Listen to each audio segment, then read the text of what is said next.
Tá bom, pessoal, muito bem. Hoje, antes vou dar algumas notícias, novidades. Se Deus quiser, dia 21, eu acho que é o terceiro domingo de hoje, o quarto, dia 21 de julho. Então vai ter duas coisas interessantes que vai acontecer aqui. Uma, a gente vai começar nosso curso de Bnei, a gente vai estudar o livro do Rabino Ginsburg juntos. E uma segunda coisa interessante é que tem um integrante do grupo, um Benor, que nasceu uma menina para ele. É o Carlos Júnior, não sei quem. Ele faz tempo que ele não vem. Um moreno alto. Ele vai dar o nome da filha dele aqui na sinagoga. Aqui. Então a gente vai dar o nome na filha e depois vai fazer uma festinha aqui também. Farbrengen, Então tá todo mundo convidado. Ele pediu para convidar todo o grupo também. Dia 21. Ok? E se Deus quiser, essa quarta-feira, dia 3, todo mundo já sabe, a gente vai ter nosso evento na Hebraica, vai ser bonito. A gente gostaria de ver todo mundo lá. O Rabino Ginsburg de Israel, ele mandou um vídeo especialmente para o pessoal do Brasil, para o Menor Brasil, que a gente vai mostrar lá também para vocês. Se Deus quiser. Essa é a quarta-feira lá na Hebraica, 7 da noite começa, 8 horas a palestra. Ok? Muito bem. Hoje a gente vai. É o seguinte, eu vou ter que sair um pouquinho mais cedo, 11h25, 11h30 estourando. Preciso fazer um enterro, infelizmente. Então vai ser um pouquinho mais curto. Mas a gente vai falar hoje sobre um assunto muito interessante. Nós estamos atravessando uma época, 3 semanas, em que o povo judeu eles estão de luto pela destruição do templo. O templo foi destruído na data hebraica de 9 de Av.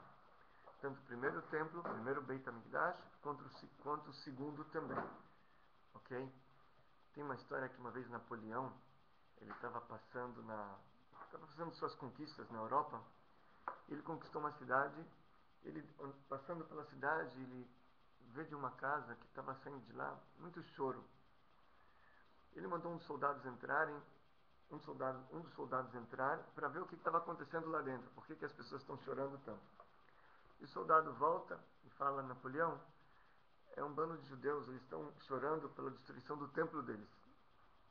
Napoleão falou, puxa, mas onde que fica esse templo? Se é tão grave assim, o pessoal está chorando tanto, quem sabe eu posso reconstruir? Pergunta para eles onde é que fica esse templo. Aí o soldado volta daqui a pouco e falou, olha mestre, fica em Jerusalém, muito longe daqui, mas eles falam que foi destruído já faz quase 2000 anos. Então Napoleão falou uma frase inteligente, ele falou assim, que um povo que tem passado é um povo que tem futuro também. Então, até hoje em dia nós ficamos de luto pela destruição do templo, e essas 3 semanas são semanas de luto, né, que estamos atravessando, até o dia 9 de Av. Mas, por que o templo realmente foi destruído? O que aconteceu? Então, dizem os nossos sábios que o pecado foi o pecado de ódio gratuito que existia. O que é ódio gratuito? Normalmente, ódio precisa ter um motivo para você odiar alguém. O que seria ódio gratuito? Então, oi? Ódio sem motivo. Como é que a pessoa odeia outra sem motivo? Então, isso é assim. Às vezes, você está no trabalho e você é gerente de uma empresa, o diretor, e você está super atarefado, e então resolvem contratar um outro ajudante para você. E esse ajudante começa a fazer coisas boas e te ajudar. E de repente a pessoa, o primeiro, sente um sentimento de aperto assim no coração contra esse segundo que foi contratado. O segundo não quer o mal dele. E o segundo não faz mal para ele, ao contrário, só ajuda ele. Mas ele sente no coração um sentimento desse. Ou às vezes, a filha casa, ok? E o genro começa a brigar com a sogra. O que acontece aqui? Aconteceu que, na verdade, o genro, a sogra, na verdade, não quer, o genro não quer mal da sogra, certo? Mas a sogra sente que o genro está ocupando o espaço dela agora. Ela tinha filha só para ela, agora está dividida ao meio, certo? Ocupa o espaço da outra. A tua estrela é ofuscada pela estrela da outra pessoa. Então, isso já é um sentimento que a gente chama de ódio gratuito. Você odeia outra pessoa e você não tem motivo, não tem fundamento. O problema é que isso ocupa o teu espaço, ok? problema aqui é o problema de ego. Teu ego está ocupando muito espaço. Então, esse é uma coisa muito difícil de consertar, mais do que outros problemas. Porque outros problemas, se o ódio tem motivo, se pede desculpas, nos fazem as pazes, acabou. Aqui não existe alguma coisa para você pedir desculpa. Não existe alguma coisa que você pode falar, é isso aqui.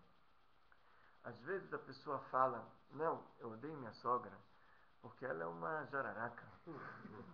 Ou porque ela é uma isso, ou porque ela é aquilo. Inventa muitas desculpas. Algumas delas, às vezes, até estão corretas, mas não é o motivo verdadeiro pelo qual o genro odeia a sogra, ou pelo qual a sogra odeia o genro. Certo? É tudo desculpas. O motivo verdadeiro é que está roubando o teu espaço, é teu ego. E todos os motivos são desculpas. Certo? Isso é uma coisa que aconteceu há 2000 anos atrás, com a destruição do templo. Mas, infelizmente, as pessoas sentem até hoje em dia esse sentimento de ódio gratuito. O Rebbe fala que já que esse é o motivo da destruição, se a gente conserta o motivo, então Deus ele não tem mais motivo para ficar com o templo destruído, ele tem que construir o terceiro templo. Então o Rebbe ele fala que hoje em dia a gente tem que procurar fazer amor gratuito para todo mundo, distribuir amor para todo mundo gratuitamente, sem motivo. E isso vai fazer com que o terceiro templo seja reconstruído. Então, para falar de amor gratuito, primeiro de tudo tem uma história que tinham dois irmãos. Eles moravam numa fazenda. Eles eram sócios na fazenda. Um irmão era casado e tinha alguns filhos. E o segundo irmão ele era solteiro, já tinha uma certa idade, não conseguiu casar e também não tinha filhos. Então os dois irmãos de noite eles estavam dormindo cada um na sua cama. Depois que eles fizeram a colheita daquela safra que foi muito produtiva, foi muito boa. E o primeiro irmão, ele começa a pensar, puxa vida, meu irmão, ele é casado, ele tem vários filhos para sustentar, ele tem que pagar a escola, pagar plano de saúde, pagar comida, roupa, fralda, remédios, etc, etc, etc. Ele tem muitas despesas. E eu sou sozinho, eu não preciso de tudo isso. Essa minha metade, que a gente dividia irmanamente, igualmente, eu não preciso de tanto. Ele levantou no meio da noite, porque ele não conseguia dormir, pegou um tanto do monte dele, da safra, levou e colocou no monte do irmão. Só que ele não sabia que o irmão também não estava conseguindo dormir. O irmão estava pensando no outro irmão. Ele pensava, meu irmão, coitado, é solteiro, não tem uma família, não tem nada. Eu tenho pena dele. Ele não conseguia dormir, ele estava incomodado com aquilo. Ele pegou metade do que ele tinha, levantou, e foi até fazendo até a parte do irmão e colocou lá. De manhã os dois acordam e está a mesma quantidade para os dois. Ok, mistério, mas tudo bem. Na próxima noite, a mesma história se acontece. Os dois irmãos não conseguem dormir, cada um pensando no outro. Um pega a metade, levanta, bota lá. O outro a mesma coisa, pega a metade, bota no do irmão. Eles acordam no segundo dia, tem a mesma quantidade. Outra vez mistério. Então, pela terceira noite aconteceu a mesma coisa. Os dois não conseguiam dormir. Os dois eles levantaram no meio da noite, pegaram a colheita e foram colocar no monte do outro. Só que dessa vez os dois eles se esbarraram no meio, certo? E aí eles viram viram o que tinha acontecido, descobriram, desvendaram o mistério. E aí os dois se abraçaram, se beijaram e Deus falou: é aqui que eu vou construir meu templo. E lá foi o lugar do Beit HaMikdash. Assim foi a história que Deus escolheu aquele local para ser o Beit HaMikdash, para ser o templo sagrado de Jerusalém. Então, me fala que quando a gente tem amor gratuito, a gente consegue reconstruir o Beit HaMikdash. Quando a gente fala em amor gratuito, é uma coisa um pouquinho difícil, porque é difícil, certo? É a mitzvah mais difícil que tem. Você amar o seu próximo como a si mesmo. Porque amar ao próximo como se amar a si mesmo significa que o seu dinheiro e o meu é a mesma coisa, por exemplo.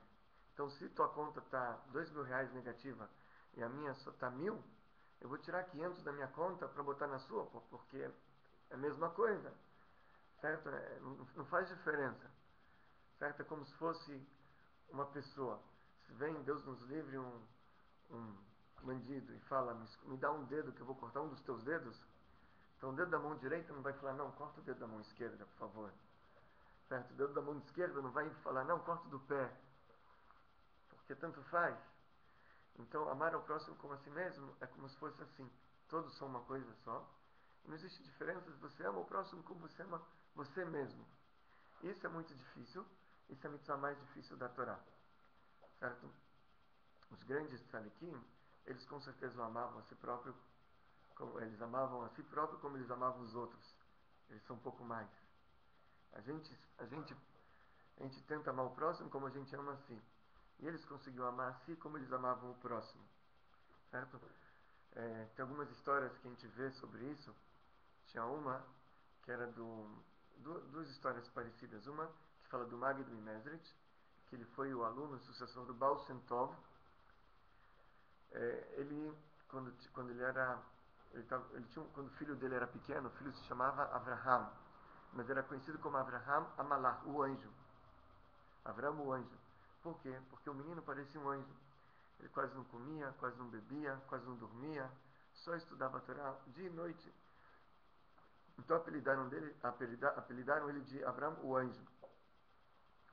E quando ele chegou a perguntar uma vez para o médico qual a quantidade mínima de comida que ele precisa comer para a alma não sair do corpo. Enfim, ele conseguiu ficar no corpo dele até os 38, depois ele não conseguiu mais, ele faleceu aos 38. Ele era um homem espiritual, ele tinha dificuldade com a matéria. Era o filho do grande Rav Magid. E uma vez o Rav Magid estava estudando Torá, e a esposa dele entrou no escritório e falou, marido, desculpe lhe interromper, eu não costumo fazer isso, você sabe. Eu respeito muito, eu sei que... Mas, eu preciso lhe dizer uma coisa. O nosso filho faz 2 dias que não bota um pão na boca. E aí, o Rav Magid derramou uma lágrima. Mais tarde, ele fez chuvá e se arrependeu daquela lágrima que ele derramou. Por quê? Porque ele derramou a lágrima pelo filho dele, não pelo filho do outro. Senão que tinha algum ponto dentro dele naquele momento de alguma coisa assim, muito sutil de egoísmo ainda. Porque ele derramou pelo filho dele, não pelo do outro. Uma história semelhante foi do Rav Elimelech Milizantz.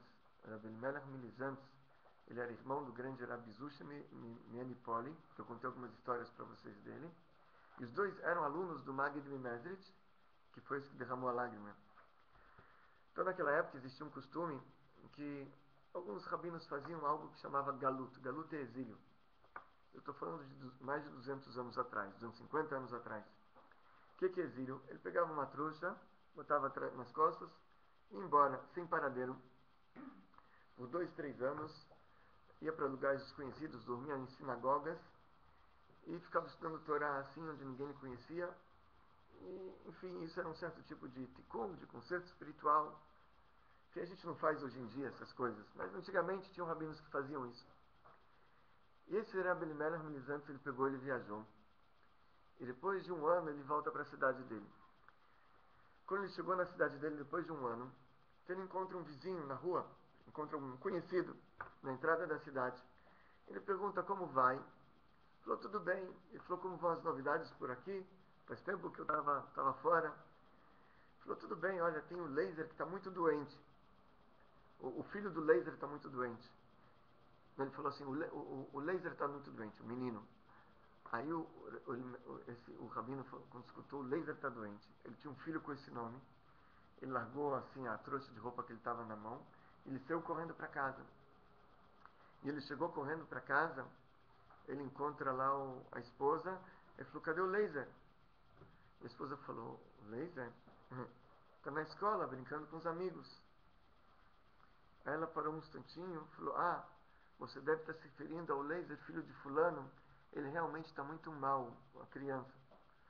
Aí o Rebbe Elimelech, ele falou assim, ai, que susto. E aí quando ele pegou, ele falou que susto, naquele mesmo momento caiu a ficha nele. Ele falou, Elimelech, Elimelech, 1 ano perambulando por aí para quê? Para isso? Volta de novo para o exílio, Elimelech, volta de novo. Pegou a trouxa e foi mais 1 ano fora de casa. Então, porque se o filho do outro está ruim e não é o seu filho, então você está aliviado, é isso? Certo? Então isso é amar ao próximo como a si mesmo. O Rebbe ele fala assim, que amar ao próximo não é só você sofrer com o sofrimento do outro, porque isso é mais fácil. Às vezes quando vê o outro sofrendo, você sente um pouquinho de... Você se... Como chama? Você se coloca no lugar dele, então você sofre também. Mas é se alegrar com a alegria do outro. Quando o filho do outro tá noivando, você fica alegre como se fosse o seu filho. Isso é mais difícil, porque o filho do outro, ok, tudo bem, vamos lá na festa. Não, mas ficar emocionado pelo momento, então isso sim é mais difícil ainda. Falou, Rebbe, você se alegrar com a alegria do outro, com a alegria do próximo. Muitas vezes é fácil você amar uma pessoa mais distante. O que é mais difícil é você amar aquele teu vizinho, que às 11h30 da noite, meia-noite, liga o som a todo volume, certo? Ou aquele teu concorrente do trabalho. Esse é mais difícil. Aquele que falou mal de você para os outros. Esse é mais difícil a gente amar. Esse é mais difícil. Mas a gente deve amar todo mundo indiscriminadamente. Eu vou contar uma história para vocês, uma história muito bonita, que tem uma lição de moral muito profunda. Tinha numa cidade da Rússia, uma cidade que tinha lá um homem, um judeu, mas era um judeu aparentemente desgarrado, que era um cara meio mafioso. Certo? E todo mundo tinha medo dele na cidade. O nome dele era Getzel, era o nome desse homem, Getzel. Bom, aquela cidade contratou um rabino, para ser o rabino-chefe da cidade. Tinha um comitê de diretores da cidade, da comunidade, e contrataram um rabino. Bom, era um rabino muito jovem, mas muito especial. E naquela cidade, na mesma época que o rabino ele se estabeleceu na cidade, se estabeleceu também um comerciante jovem. Um comerciante novo. Bom, esse comerciante ele abriu a barraca dele na feira, com as mercadorias, a tenda dele, coisas importadas, tecidos e outros objetos importados. E, como todo bom comerciante, ele ficou na rua divulgando a mercadoria. Vamos lá, minha gente, vamos comprar 1 por 3, 3 por 10. Só não compra quem não quer, que o preço é de colher, vamos lá. E todo mundo lá comprando. De repente passa alguém gritando: olha o Getzel, olha o Getzel. Conhece? Olha o Rapa, olha o Rapa. Todo mundo dobra suas mercadorias, bota no carrinho, sai correndo. E lá era outra palavra: olha o Getzel, tá vindo. Todos os comerciantes fechando a loja, dobrando a tenda, botando no carrinho e puxando. E ele não sabia quem era esse tal de Getzel. E ele lá: vamos lá, minha gente. Vamos lá, estamos de plantão aqui, hora extra. É só entrar e comprar. Mercadoria de primeira. E para na frente da tenda dele uma carruagem muito bonita, muito suntuosa. Desce de lá um homem muito bem vestido. Ele fala: por favor, senhor, pode comprar. O homem entra e começa a pegar as mercadorias. Fala: puxa, isso aqui é bonito. Fala: esse eu importei, não sei da onde. Falou: vou levar 4. Botou.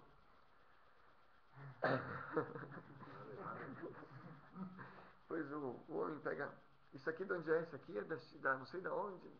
Ah, muito bom, vou levar 5. Botando na sacola, enchendo a sacola. O comerciante contente, primeiro dia da feira, ele já está vendendo muita mercadoria, vai fazer muito dinheiro, vai ter um ótimo lucro. E o homem pega toda a mercadoria cheia. Ele vai saindo da tenda, da loja, assim. Falou: senhor, o senhor esqueceu de pagar. O senhor esqueceu de pagar. O Guedes olha para ele com um sorriso cínico. Assim, e continuou: não, o senhor esqueceu de pagar. Aí o Guedes olhou e falou: o senhor não conhece o Guedes ainda? Chegou o momento de conhecer. Guedes aqui não paga nada, é tudo gratuito para o Guedes. O comerciante ficou muito bravo. Com prejuízo enorme, ele quis ir para cima do Guedes. Mas os outros comerciantes seguraram ele pelos braços, pelo corpo. Falou, pelo seu bem, pelo bem da sua família, não faça isso. Você não sabe com quem você está mexendo. Esse homem não toca nele. Getzel foi embora com a mercadoria, mas o homem indignado foi falar com o rabino. Falou, Rebbe, olha, eu tive um tremendo de um prejuízo, vem um ladrão lá, me roubou, tal de Getzel. O rabino, como não conhecia também, mandou chamar o Getzel. Chamou o ajudante dele, falou, escuta, chama esse Getzel, eu preciso conversar com ele. O ajudante falou, não, Rebbe, tudo menos isso. Tudo menos o Getzel. Ele falou, de jeito nenhum, vai chamá-lo. O homem foi lá, o ajudante, com as pernas assim, batendo, tremendo. Bateu-se na porta do Getzel, rezando para ele não abrir. Mas daqui a pouco abre o Getzel. Falou, o que que você está fazendo aqui? Ele falou, o Rabino mandou chamar. Tremia. Getzel olhou, insolência. Deu uns tabefes nesse ajudante. Falou, avisa, você precisa ensinar seu rabino que é o Getzel. Deu uns outros tabefes. Ele jogou. Fechou a porta. O ajudante, ele se sentiu aliviado que foi só uns tabefes. Voltou correndo para o rabino. Falou, Rebbe, missão cumprida, o Getzel não quer vir. O rabino indignado com a situação, não sabia o que fazer. Logo veio o comitê da cidade, dos diretores, acalmou todo mundo e falou, olha, rabino, o senhor precisa entender, esse Getzel a gente não brinca com ele, é um cara mafioso, um cara complicado, deixa ele. E o comerciante aceitou a proposta da comunidade, do comitê dos diretores da comunidade, de pagar metade do prejuízo dele. Ele já entendeu quem era o Getzel, achou melhor se contentar com metade e pronto. Mas o rabino indignado com a situação, ele falou, não posso ser rabino numa cidade assim, se as pessoas não me escutam, eu não tenho o que fazer aqui. Bom, chegou no sábado. Sábado estava toda a comunidade na sinagoga. E o rabino chamou um dos integrantes da comunidade, falou, olha, aqui o Getzel não reza mais na Torá. Está proibido. Falou, Rebbe, como? Você sabe, esse homem é perigoso, você não pode mexer com ele, ele vai ficar bravo. Eu sou rabino aqui, ele na nossa comunidade não participa mais. Bom, o Getzel entrou, ele já sentiu no ar um clima pesado naquele dia. Estavam tramando alguma coisa para ele. Bom, chegou a hora de rezar na Torá, todo sábado ele rezava. Sempre, qualquer um rezava, mas ele tinha que, todo sábado ele tinha que rezar. E quando ele sentiu que tinha alguma coisa, que não iam convidar ele naquele sábado, ele sozinho então foi, se dirigindo ao meio da sinagoga, a Torá. O rabino, quando vê aquilo, ele sai do lugar dele, vai até o meio da sinagoga, no púlpito, na bimá, onde está todo mundo. As pessoas olham para o rabino, olham para o Getzel, 200 olhos olhando para aqueles dois. O rabino dá um tabefe na cara do Getzel e falou, aqui você não reza mais. O Getzel se sentiu insultado, humilhado. Ele queria enforcar e estrangular o rabino, mas ele viu 200 pares de olhos olhando para ele. Ele sentiu que não seria a melhor oportunidade de fazer aquilo. Deu uns passos para trás, foi saindo da sinagoga, mas antes de sair gritou, o senhor ainda vai aprender quem é o Getzel. E foi embora. Sábado à noite, o comitê da cidade, diretores, convoca uma reunião extraordinária na casa do rabino, propõe para o rabino umas férias de 6 meses com a família, pelo bem dele, pelo bem da família. O senhor vai ser remunerado, deixa acalmar um pouco a situação, Rebbe. O rabino, de jeito nenhum, eu vou ficar aqui.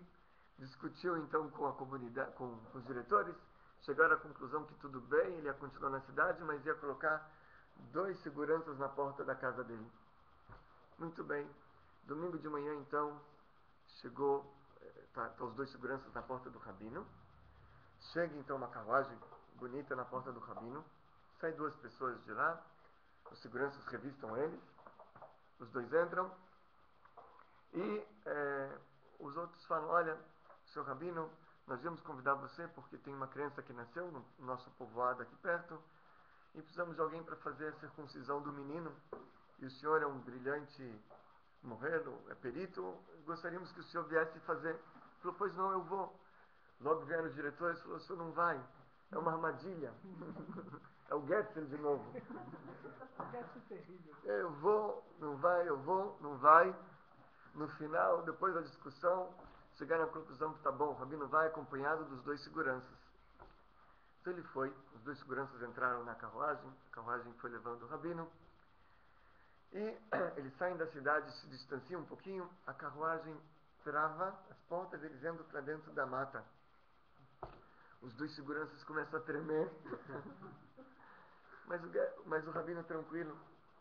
A carruagem para no meio de uma clareira. E tinha outras carruagens em volta. Os dois seguranças morrendo de medo, eles gritaram ao Getzel Rebbe, se esconderam embaixo do assento. E o rabino tranquilo. Daqui a pouco o Getzel sai da carruagem dele. Vem em direção à carruagem do rabino. Abre a porta, o Getzel entra na carruagem e ele fica olhando nos olhos do rabino. Os dois se entreolham por 2 minutos, parados. O Getzel ele abre a boca e fala, Rebbe, o senhor me perdoa, eu não vou fazer nada de mal para o senhor. Mas esses dois seguranças vieram me afrontar, Rebbe, deixa eu ensinar para eles quem é o Getzel. O rabino falou, Getzel, ninguém vai levantar a mão aqui, Getzel. Nós não levantamos a mão, Getzel. Falou, sim, senhor rabino, o que o senhor falar, eu vou escutar. O senhor é meu rabino. Pois não, eu vou escutar. Aí os dois se abraçaram, os dois, e conversaram um pouquinho.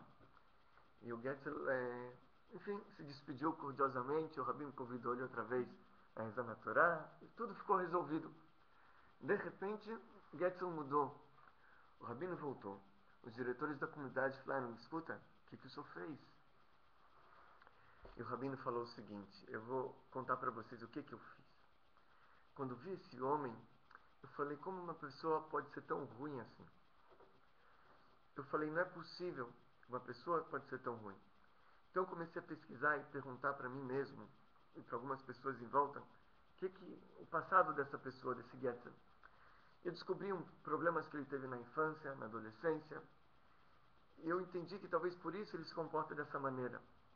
Então no início foi difícil, eu passei a noite inteira, mas eu consegui colocar no meu coração pena e piedade desse homem. Eu consegui ter pena dele, não raiva mais. E depois da pena, o sentimento que vem depois da pena é o amor. Então no momento que o Getzel olhou nos meus olhos, ele conseguiu entender, ele conseguiu reconhecer a única pessoa que realmente o amava nesse mundo. E ele não é capaz de fazer alguma coisa contra uma pessoa que ama ele. Porque está escrito em Mishlei Shlomo, Provérbios do rei Salomão, Kamaim apanim lapanim, ken levadam el havero. Assim como a água reflete o semblante, assim é o coração do homem com seu amigo. Quando você olha no rio e você ri, aquela face vai rir para você. Você mostra a língua, vai te mostrar a língua também. Assim é a mesma coisa o coração do homem com seu amigo. Quando você gosta de alguém, o coração dele também vai te gostar. Certo? Então, quando o rabino colocou no coração dele amor ao Getzel, o Getzel não era capaz de fazer nada de ruim, de errado contra ele. Certo? Automaticamente. Às vezes, né, você tem presente, o chefe está fazendo aniversário, você traz um presente, né, mas por trás está com aquela faca, né? Saiba nós, pessoal, não adianta nada. Presente de grego, certo? E às vezes você não esqueceu o presente, mas no coração você gosta dele, aquilo é tudo.